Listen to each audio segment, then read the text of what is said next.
7ই আগস্টে নয়াপল্টনের সমাবেশে জনাব তারেক রহমান ভার্চুয়ালি যুক্ত হয়ে বলেন, 1971 ছিল স্বাধীনতা অর্জনের আন্দোলন, আর 2024-এর আন্দোলন হলো সেই স্বাধীনতা ও সার্বভৌমত্ব রক্ষার আন্দোলন।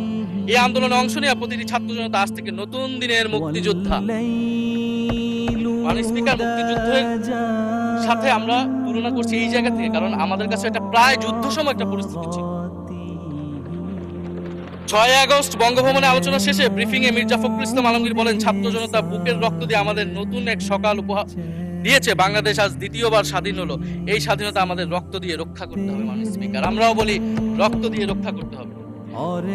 মাননীয় স্পিকার, আমাকে একটু সময় বাড়িয়ে দিবেন। আমি যে সময়টা পেয়েছি এটা বিরোধী দলের কোটা থেকে, আমি আশা করব সরকারি দলের কোটা থেকে আমি আরো 10 মিনিট পাবো। মাননীয় স্পিকার, মাননীয় চিফ হুইপ এবং সংসদ নেতা নিশ্চয়ই এটাতে সম্মতি দিবেন। মাননীয় স্পিকার,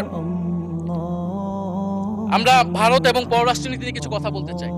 এই সরকার আসার পর একটা জিনিস বারবার আছে যে ভারতের সাথে সম্পর্ক উন্নয়ন, এবং মাননীয় পররাষ্ট্র মন্ত্রী যিনি আগের সরকারের নিরাপত্তা উপদেষ্টা, যার পদত্যাগ তৎকালীন বিএনপি চেয়েছিলেন, সেই পররাষ্ট্রমন্ত্রী ভারতে সফর করেছেন প্রথম, এবং তিনি যে বিবৃতি দিয়েছেন সেই বিবৃতি আমাদের কাছে স্পষ্ট না। আমরা কোন ভিত্তিতে ভারতের সাথে সম্পর্ক উন্নয়নের কথা বলছি? যেই ভিত্তিতে আওয়ামী লীগ উন্নয়নের কথা বলেছিল, সেই ভিত্তিতে ভারত বাংলাদেশকে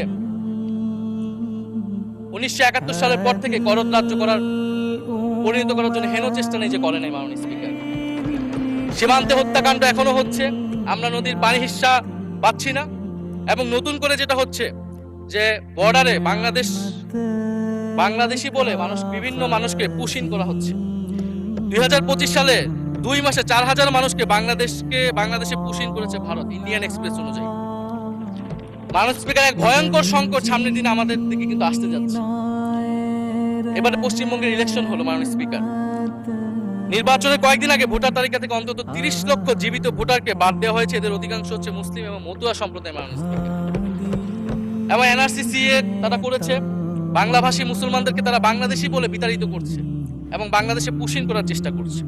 এবং আমাদের যে ভারতের সাথে আগের সংকট রয়েছে, এবং গত 16 বছর যে ফ্যাসিজম ছিল, সেটাকে আঞ্চলিক এবং আন্তর্জাতিক ভাবে আওয়ামী লীগকে স্পষ্টভাবে সমর্থন দিয়েছিল ভারত।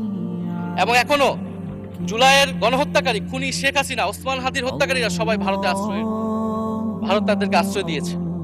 ফলে ভারতের সাথে এই বিষয়গুলো নিয়ে আমাদের সরকার কি কথা বলেছে, এটা মাননীয় স্পিকার আমরা জানতে চাই। ভারতের সাথে সম্পর্ক আমরা উন্নয়ন করতে চাই। ভারত আমাদের প্রতিবেশী দেশ, কিন্তু মর্যাদার ভিত্তিতে, সাম্যের ভিত্তিতে এই সম্পর্ক হতে হবে। মাননীয় স্পিকার, ভারত শুধু আওয়ামী লীগের সাথে সম্পর্ক তৈরি করে